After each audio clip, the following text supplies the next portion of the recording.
On this is because I had a few people tell me I didn't know what the hell I was talking about. I don't pretend to be an expert on all things, but insurance I definitely know. All right. So, Sliding through the city, lights dim so low. Common sense cruising where the good vibes flow. Daniel's got the news, yeah, the world don't show. Daily Our daily Drippers, drip is the late how's it night going? sip. What up, Squad? This is your man, Plain Dame, with another Common Sense car ride on our Daily Drip Show. I'm in my insurance bag right now because, headed to do another 12-hour shift. Got to make sure that you all have insurance, so that's what I do. So I wanted to have this conversation because I wanted to separate the difference between ACA plans and what we would call private plans or short-term plans. Now, the reason I'm touching on this is because I had a few people tell me I didn't know what the hell I was talking about. Not none of you all. You all already know what's good with me. If I'm going to look into something, I'm going to get my spiel on it. I don't pretend to be an expert on all things, but insurance, I definitely know. All right. So, difference between ACA plans or Obamacare and private plans. Well, with ACA, they have to cover the 10 essential benefits, right? So that would include ambulance, hospitalization, medications, also rehabilitation, mental health, and disease management. That's one of the biggest things.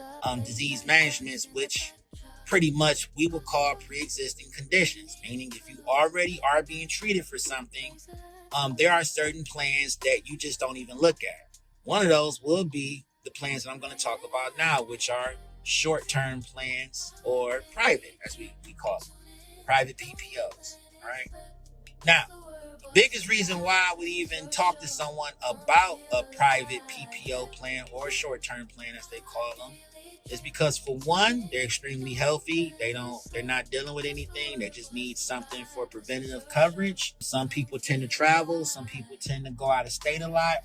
And a lot of the ACA plans are only going to cover you within a 50-mile radius, all right? Unless you are lucky enough to be in an area that offers PPO, which you'll have in and out of network benefits, because that's what PPO is, preferred provider organization. You have in and out of network benefits. You have different deductibles for while you're in network and out of network, all right? But with a short-term policy, there's a lot of benefits. One of those is you can choose your own deductible on certain plans. So you can have an extremely large deductible. You can have a $15,000 deductible, or with certain plans, you can even get it down to $1,000. All right.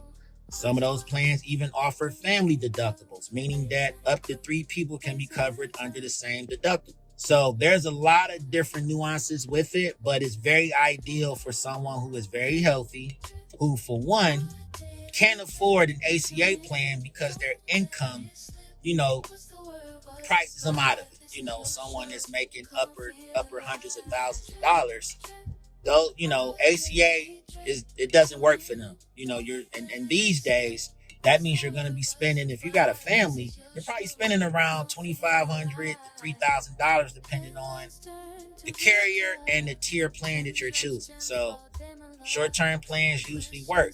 The other difference is that they do not cover wellness. Like, that is one of the 10 essential benefits of an ACA plan, is that your regular physicals, your twice-a-year physicals, usually don't cost you anything on the ACA plan.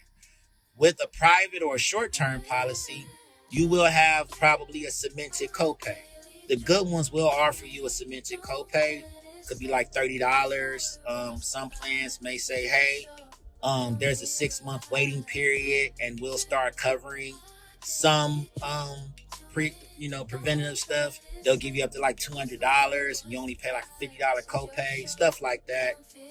You may still be on the hook for certain labs, things like that. A lot of that stuff will go towards the deductible.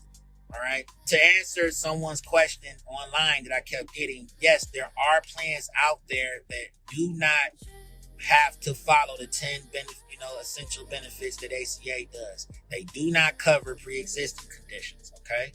There are plans out there that exist. No, it's not a situation where by law every plan is supposed to do that.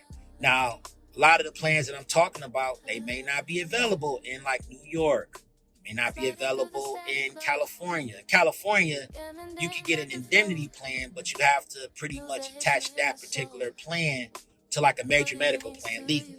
That's the way that works. All right. I hope this is helpful. I know this video is a little longer than my other ones, but caught a lot of flack about this because there was a whole conversation about it. But let me know if you guys have any other questions or concerns in regards to this. I'm going to be touching on this quite a bit. I'll even break down the different types of short-term plans that you guys can look into for different things. There, believe it or not, there's different variations. But that's it. Let me know what you guys think. Drop some drip. We'll talk on this later. Again, like and subscribe. This is our daily drip show. Don't forget to check out my sister, Jim Jones, every Friday. Because of my hours that I'm working right now, guys, you may not see me, but trust me, I will be back very, very soon on those Fridays. Talk to you soon. Peace. Cruising where the good vibes flow. Daniel's got the news, yeah, the world don't show. Our daily trip is the late night sip. What up, our squad, just let it rip. Tips to use, yeah, keep it tight. Sub it up, now we're riding right. Windows crack, wisdom fills the air. Laughs and lessons, yeah, we're going somewhere. Late night gems, rare truths to share.